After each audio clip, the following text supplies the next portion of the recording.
Gostaria de dizer que é uma honra para mim estar presente num evento tão importante, dessa magnitude, que vai prover um documento, né, um consenso sobre um tema tão relevante e um desafio tão grande, não só dentro da oncologia, mas como também da cardiologia, que é o que eu pretendo hoje trazê-los, né, a visão da cardiologia sobre o tema, para que posteriormente, nas mesas redondas que vão se dar até no final desse evento, possa gerar material para ampliar a discussão e também o conhecimento dos colegas que trabalham na oncologia sobre as dores do cardiologista dentro do hemangiosarcoma, que é sempre um diagnóstico desafiador e que traz para a gente, a princípio, um desconforto e uma missão um pouco mais pesada de se levar frente ao paciente, frente ao tutor, à família, que hoje a gente vai conversar um pouquinho sobre os aspectos cardiológicos, clínicos e ecocardiográficos do tema.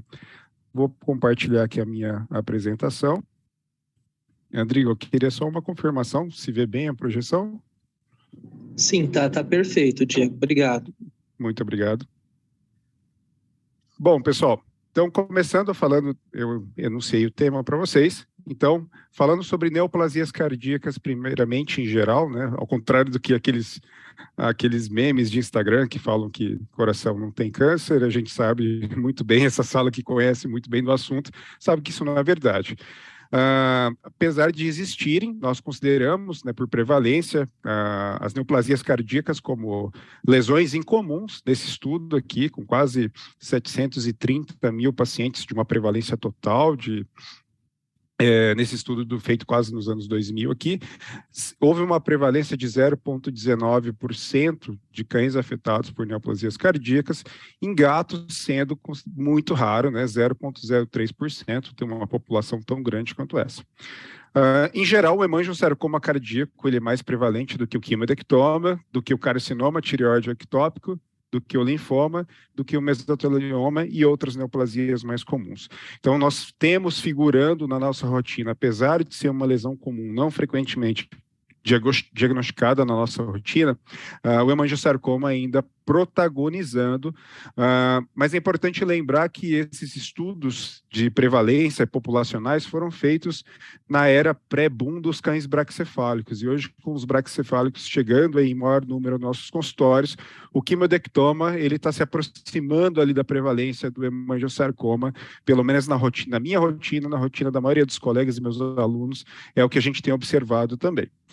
É a causa mais comum de derrame pericárdico importante, né, causando tamponamento cardíaco, e muitas vezes é essa a apresentação clínica inicial. O paciente com hemangiosarcoma cardíaco chega para a gente tamponado e acomete de maneira mais proeminente uma população de meia idade idosa, com exceção aí nas neoplasias cardíacas do linfoma. Já o hemangiosarcoma, entrando definitivamente no tema, tem uma incidência 10 vezes maior do que o quimiodectoma. Lembrando, essa ressalva é importante, os estudos populacionais de prevalência que deram essa informação são estudos antes do boom dos braquicefálicos, do boom do bulldog francês e companhia. Então, hoje a gente tem observado de maneira crescente, né, chegando aos nossos consultórios de quem faz cardiologia, os quimiodectomas figurando com uma incidência cada vez maior. As localizações mais frequentes do hemangio no coração, sem sombra de dúvidas, átrio direito e ou aurícula direita, cerca de 88% dos casos, podendo acometer outras regiões como base cardíaca, bem frequente a gente observar um hemangiosarcoma envolvendo os vasos da base, é o que nós denominamos de tumor de base cardíaca, ou até mesmo o pericárdio. Recentemente, há 2 anos atrás, foi descrito o primeiro caso antemortem de hemangiosarcoma pericárdico. Então, a gente tem um relato aí antemortem descrito. Cerca de 6,7% a 25% dos cães com hemangiosarcoma cardíaco apresentam lesão, né, em átrio direito, aurícula direita e baço de maneira coexistente. Então, existe uma chance de quase 1/4 dos pacientes, né, aproximadamente 1/4 dos pacientes, terem lesões simultâneas, com prevalência de metástases vigentes desde o ato diagnóstico variando de 68% a 75%, o que faz a gente questionar. No momento diagnóstico do hemangiosarcoma cardíaco, eu já estou diante de uma doença sistêmica, né, porque a prevalência de um processo metastático é relativamente alta. E Há um conflito, às vezes alguns autores questionam, se trata de um hemangiosarcoma multicêntrico ou uma doença metastática de um dos focos primários. E aí, realmente, a medicina molecular, os marcadores, né, vão ajudar, muitas vezes, a responder essa pergunta, que pode ser ou não importante do ponto de vista de tratamento.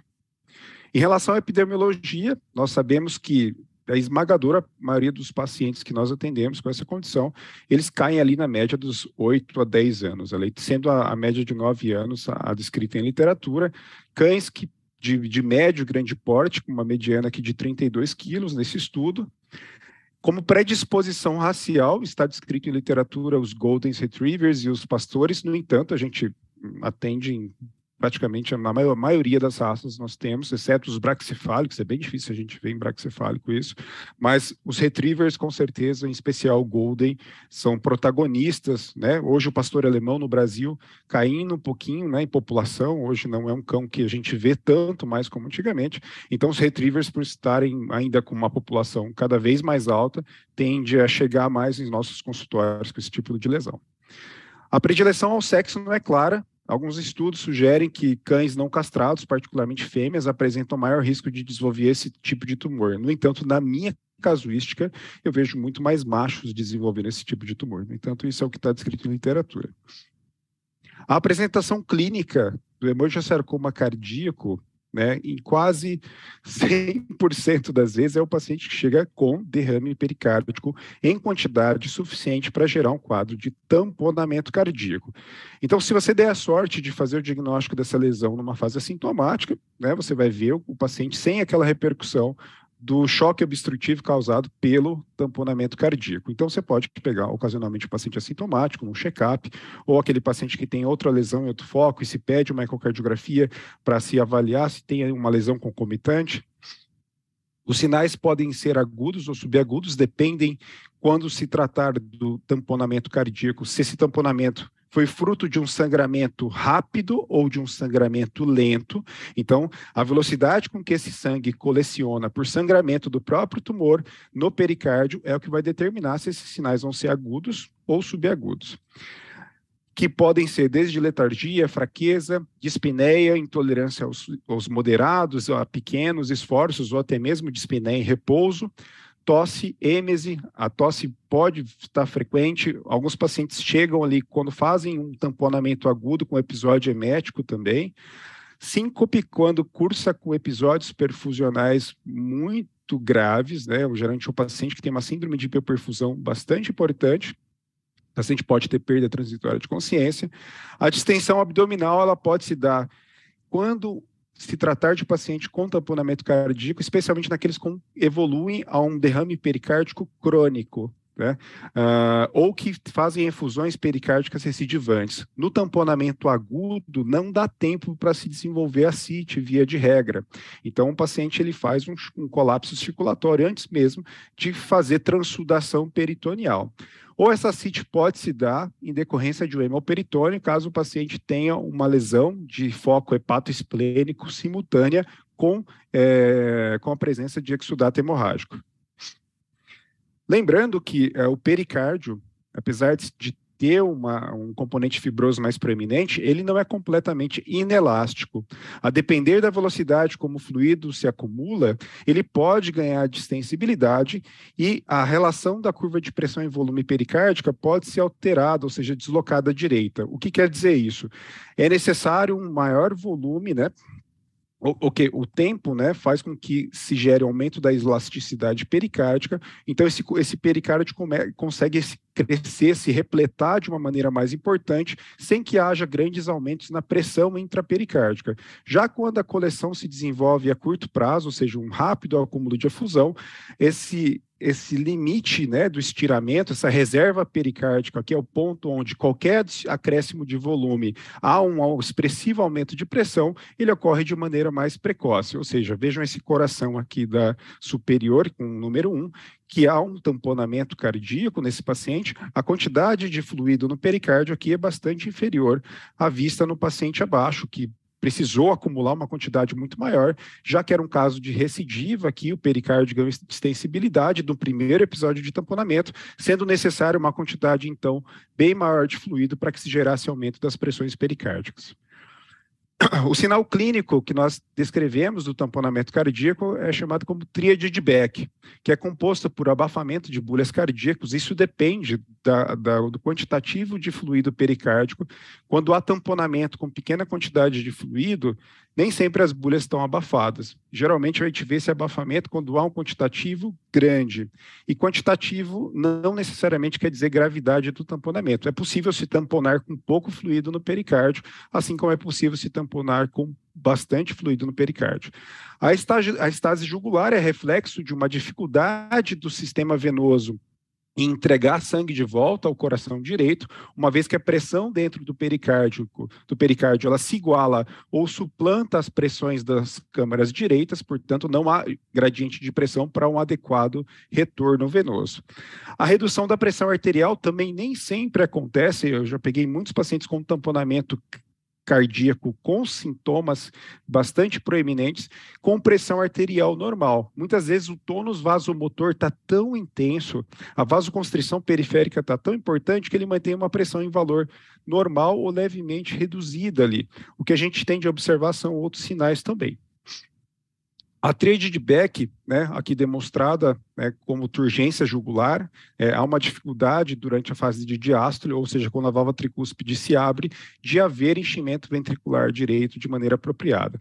O abafamento de bolhas nem sempre é frequente, então essa tríade de Beck, apesar de ser amplamente ensinada, nem sempre é assim que acontece.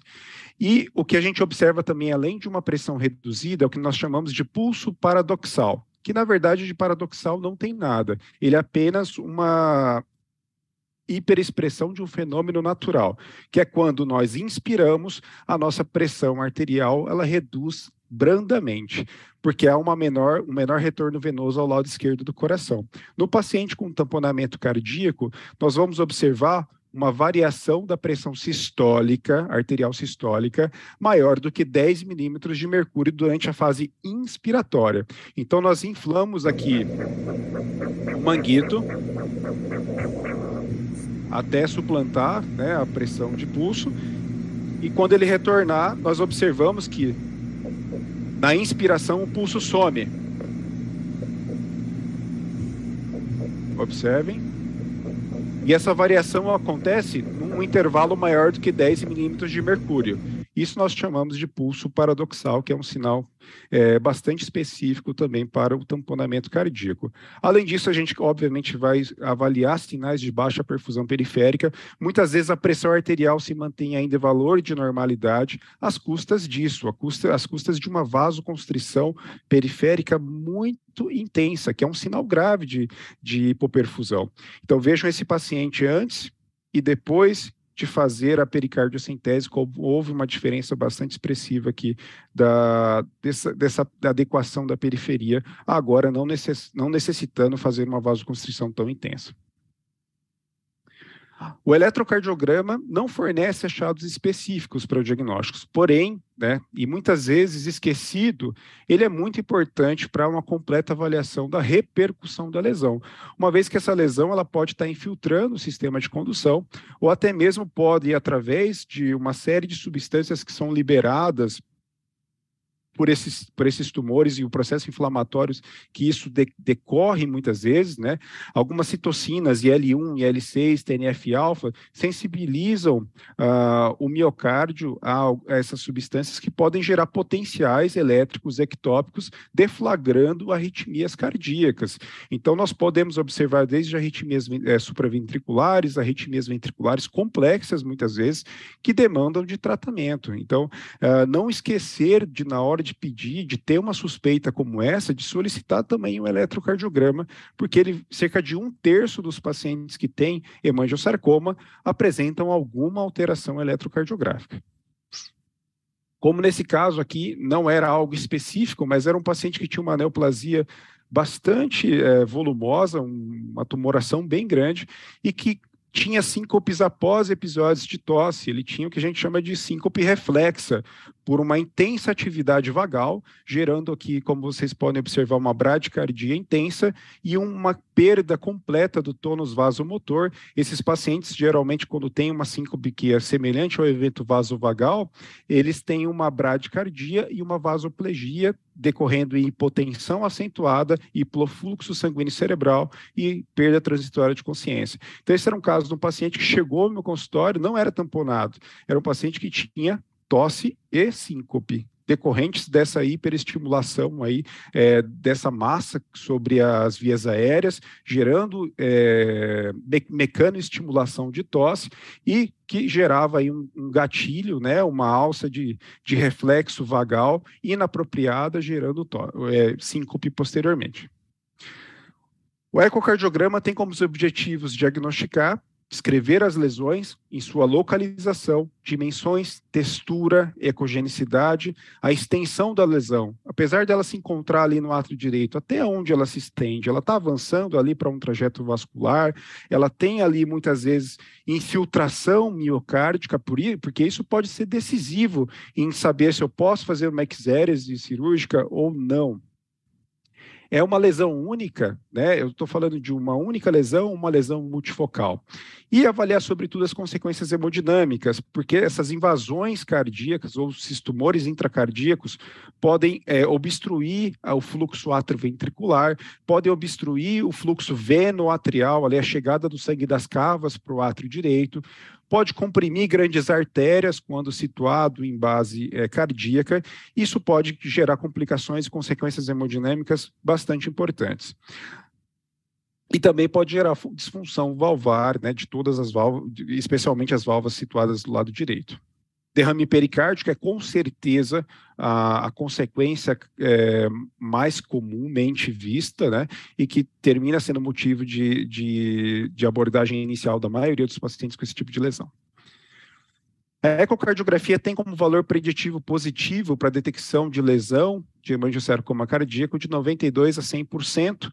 O valor preditivo negativo varia de 64% a 87%, portanto, existem comumente encontrados pacientes falsos negativos.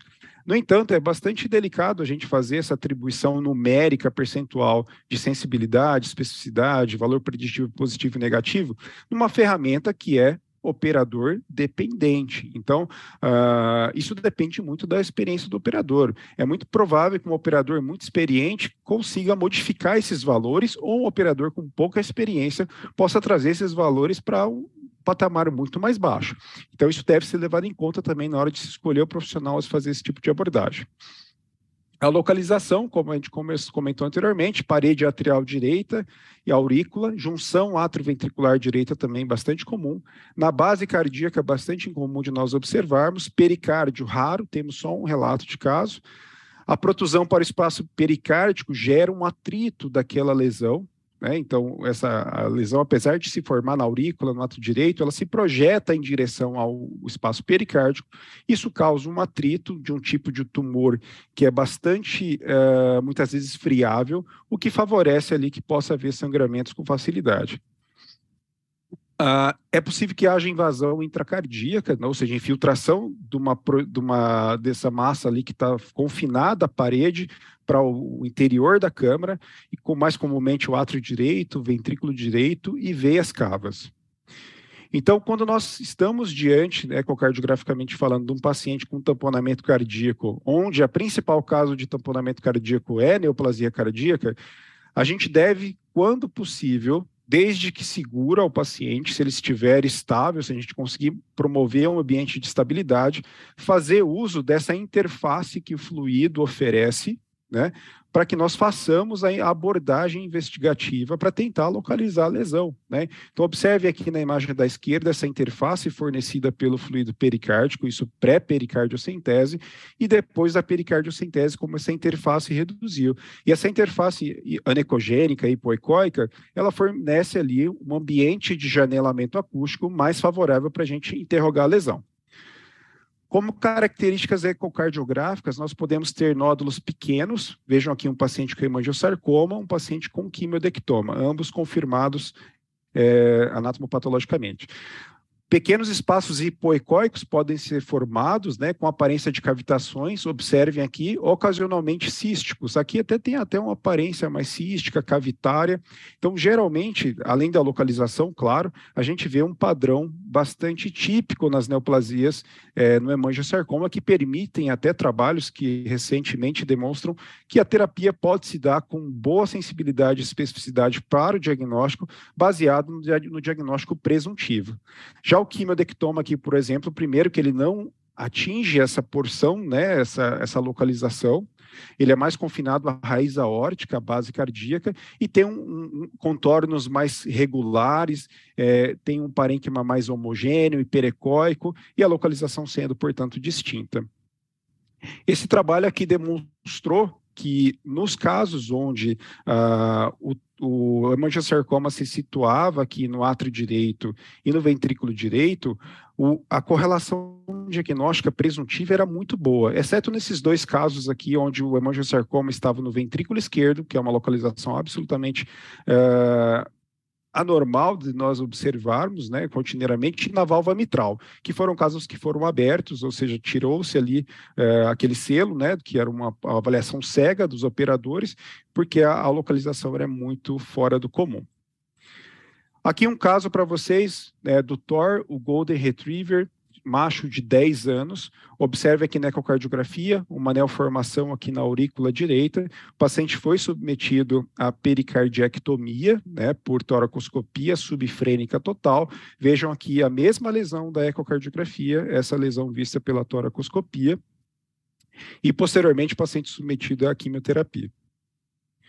Esse mesmo caso, né, o tumor aqui, ele infiltrava para dentro do átrio direito, né? Então, vejam aqui que na região de transição entre a veia cava cranial e a aurícula direita, que nós chamamos isso de septo espúrium, a gente tem uma projeção aqui dessa lesão com aderência aqui à região do septo espúreo, mas móvel dentro do átrio direito. Então, isso é um trombo neoplásico, muito provavelmente, ou uma infiltração direta da lesão. Aqui um outro caso, Joey, um Golden Retriever macho também de 10 anos, recentemente atendido por uma dos membros da minha equipe, né, a doutora Karina Tomaello, mostrando aqui uma lesão aqui na junção átrio-ventricular direita. Esse tipo de lesão é inoperável, você não consegue retirar essa lesão sem ter que fazer um PET, né, ou substituir a parede ali. Então, isso e é uma localização muito, muito típica do hemangiosarcoma também, a junção átrio-ventricular direita, aqui adjacente à cúspide parietal da válvula tricúspide. Alguns casos pode haver obstrução aqui do orifício atrioventricular direito, gerando uma fisiopatologia, uma fisiologia de estenose tricúspide, como nesse caso, um pitbull macho de 5 anos.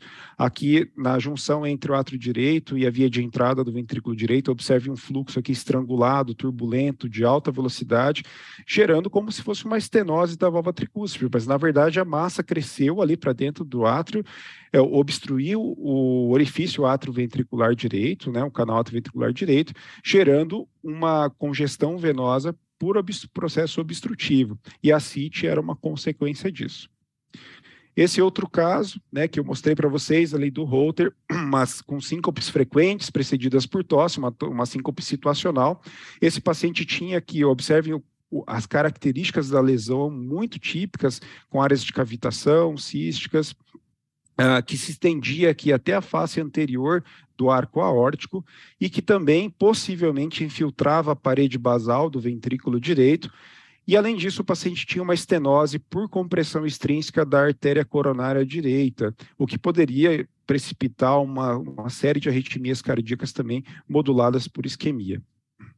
Esse mesmo caso apresentava uma compressão extrínseca da veia cava cranial, o que poderia, né, não gerou nesse paciente, mas um caso, uma situação como essa da Antônia, essa pitbull que chegou para mim também com uma neoformação de base, não hemangiosarcoma, mas trouxe para exemplificar para vocês que essa neoformação, ela estava ali envolvendo a veia cava cranial e causando aqui uma lesão intravascular, que trombo é uma invasão neoplásica. Nesse caso, em particular, eu suspeitei que fosse um trombo ali, né, por uma lesão endotelial vascular, precipitando a agregação plaquetária e até mesmo quadro sistêmico, gerando um status de hipercoagulabilidade. E esse paciente, depois ali de 8, 9 dias, com terapia com baixa dose de furosemida, clopidogrel e rivaroxabana, ele saiu dessa situação, né, com uma síndrome de veia cava cranial, para uma situação aqui onde houve resolução por completo do edema de cabeça e pescoço. Aqui demonstrando as imagens numa secção transversa da veia cava cranial, onde só havia uma lâmina de fluxo aqui, medial. Depois, posteriormente, a terapia com antiplaquetário e anticoagulante, houve aqui uma redução expressiva do tamanho desse trombo, gerando aqui um maior aporte, o retorno venoso, portanto, favorecendo a melhora clínica que foi observada. Esse caso, recentemente aqui demonstrado, né, de um hemangiosarcoma pericárdico, um caso bastante raro, né, bem interessante, e aqui o histopatológico em HE, demonstrando uma proliferação acentuada de células bem diferenciadas endoteliais, compatíveis aí, então, com o diagnóstico de hemangiosarcoma pericárdico. Bom, em relação ao prognóstico e tratamento, né, o prognóstico é sempre grave, é algo que a gente tem como desafio, né, médico bastante relevante e que nós temos que utilizar de habilidades médicas e, entre aspas, não médicas para lidar com pacientes nessa situação. Sem tratamento algum, o paciente que chega com tamponamento cardíaco, né, ele pode morrer no dia ali, inclusive, ou ter em geral, a mediana de tempo de médio de vida de 7,1 dias, variando de 1 a 26 dias. A pericardiocentese isoladamente realizada, ela cursa com recidivas constantes e que tendem a gerar ali sofrimento ao paciente. Imagina você a cada 2, 3 dias ter um tamponamento cardíaco, que aquilo traz de dolo ao seu paciente. Pode haver morte num episódio de tamponamento cardíaco, ou a gente pode chegar, inevitavelmente, a uma resolução de eutanásia proposta, muitas vezes requerida pelo próprio tutor. A sobrevida média, quando realizado pericardiocenteses isoladamente como terapia, é de 16 dias.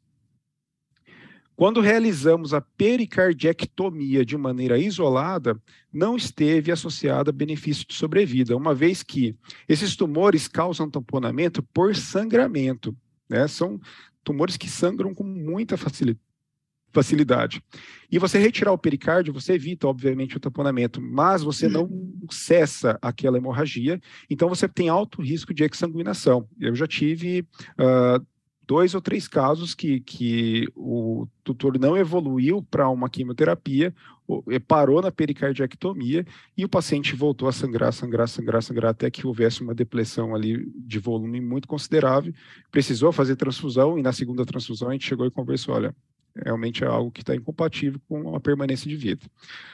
A ressecção cirúrgica isolada, a pericardiectomia quiséris tumoral, gerou uma média de sobrevida maior, de 86 dias, variando de 10 a 202 dias, mas a gente tem que, claro, avaliar a elegibilidade. Não é todo tumor que vai permitir que eu faça quiséris. Tumores infiltrativos, né, na parede, eles não permitem a remoção cirúrgica. Eu tenho que ter um tumor confinado, principalmente ali na região da aurícula, que me dê uma margem sem precisar fazer um PET para reconstrução de parede. Do contrário, a gente não consegue retirar isso com a segurança devida. A ressecção mais pericardiectomia mais quimioterapia foi onde se encontrou ali a melhor mediana de tempo médio de vida, de 189, variando de 118 a 241. Lembrando, isso tudo diz respeito à abordagem médica, baseado em evidência que ainda é muito incipiente, a gente precisa realmente afirmar que a evidência não é sólida, não é muito evidente, é um campo que está crescendo, é um tipo de tumor muito agressivo. A evidência não é sólida, não é muito evidente, é um campo que está crescendo, é um tipo de tumor muito agressivo.